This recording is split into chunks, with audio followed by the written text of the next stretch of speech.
रात के 12 बजे उत्तर प्रदेश के एक छोटे से स्टेशन पर एक ट्रेन आकर रुकी। उसमें से नीरज अपनी आंखें मलते हुए नीचे उतरता है और देखता है कि पूरा स्टेशन खाली पड़ा हुआ है। नीरज को यह देखकर ज़्यादा हैरानी नहीं होती कि वो जानता था ये छोटा सा स्टेशन है और यहाँ रात के समय इक्की दुक्की ट्रेनें ही रुकती हैं। और वो यह भी जानता था कि अब उसे इस समय कोई ऑटो रिक्शा भी मिलना मुश्किल होगा। फिर उसके बाद नीरज जैसे ही स्टेशन से बाहर आकर देखता है तो वहाँ सच में कोई ऑटो या रिक्शा नहीं था, पर अब उसे इसी कारण से पैदल ही अपने घर जाना होगा। उसके बाद नीरज पैदल ही अपने घर जाने लगता है। नीरज का घर स्टेशन से लगभग 5 किलोमीटर की दूरी पर था। नीरज चलते चलते अब जंगल के पास आ गया था, क्योंकि उसके गांव जाने का एक ही रास्ता था जो इस जंगल से होकर जाता था।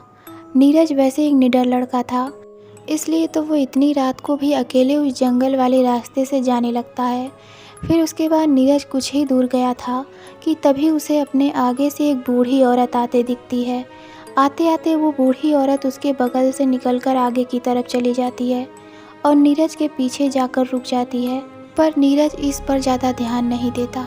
पर नीरज अब थोड़ा और आगे ही गया था तो उसे लगता है कोई उसका पीछा कर रहा है, और वो यही देखने के लिए जैसे ही पीछे मुड़कर देखता है तो उसने देखा वही बुढ़िया उसके पीछे पीछे चल रही थी और उस बुढ़िया ने अपना सर नीचे की ओर किया था। नीरज को ये देखकर बड़ा अजीब लगता है और नीरज अपने चलने की स्पीड तेज कर लेता है। जैसे ही नीरज तेज चलने लगता है वैसे वैसे ही वो बुढ़िया ने भी तेज चलना शुरू कर दिया था। नीरज अब थोड़ा घबराने लगा था और नीरज घबराते हुए भागने लगता है। जैसे ही नीरज भागने लगा था वैसे ही वो बूढ़ी औरत भी उसके पीछे भागने लगी थी। नीरज वो बूढ़ी औरत को अपने पीछे भागते देखकर उसके दिल की धड़कन बढ़ने लगी थी। नीरज भागते भागते अब जंगल भी पार कर लिया था। जंगल पार करते ही नीरज को कुछ लोग एक खेत के पास बैठकर आग ताप रहे थे। नीरज उस बूढ़ी औरत से बचने के लिए उन लोगों के पास जाकर बैठ जाता है और अपने पीछे की ओर उस बूढ़ी औरत को देखने की कोशिश करने लगता है, पर नीरज को वो बूढ़ी औरत अब कहीं नहीं दिखती।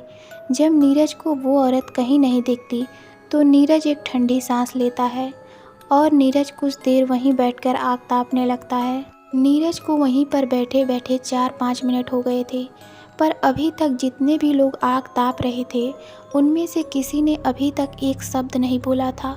अक्सर किसी भी गांव में कुछ लोग साथ बैठे होते हैं तो वो कुछ ना कुछ बात ज़रूर करते रहते हैं, और यही बात नीरज को बड़ी अजीब लग रही थी कि इनमें से कोई कुछ बोल क्यों नहीं रहा था और सबने अपने सर को नीचे की ओर किया हुआ था।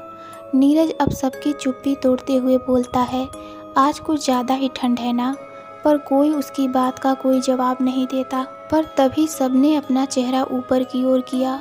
जैसे ही नीरज उन सबका चेहरा देखता है तो उसका दिल अब दुगनी रफ्तार से धड़कने लगता है।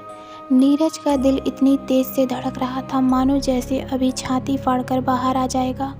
नीरज ने देखा कि उन सबकी आंखें नहीं थी और सबके चेहरे सफ़ेद पड़े थे। नीरज घबरा के एकदम से उठा और जैसे ही अपने पीछे भागने को मुड़ता है, पर वो वहाँ से भाग नहीं पाता क्योंकि उसके सामने वही बूढ़ी औरत खड़ी थी और उसके चेहरे पर एक भयानक हंसी थी। तभी वो बूढ़ी औरत उसके पास आने लगती है। पास आते आते वो कुछ बड़बड़ा रही थी और वो नीरज के पास आकर नीरज का गला दबाने लगती है। वैसे वो एक बूढ़ी औरत थी, पर नीरज उससे अपना गला नहीं छुड़ा पा रहा था, मानो उसके अंदर कई लोगों की जान आ गई हो। उसने नीरज का गला इतनी जोर से दबा रखा था कि नीरज की आंखें बाहर आने लगी थी। देखते ही देखते नीरज की दोनों आंखें बाहर निकल गईं और वो भी उन सब के जैसा हो गया था जो सब वहाँ बैठकर आग ताप रहे थे। अब नीरज भी उनमें से एक था।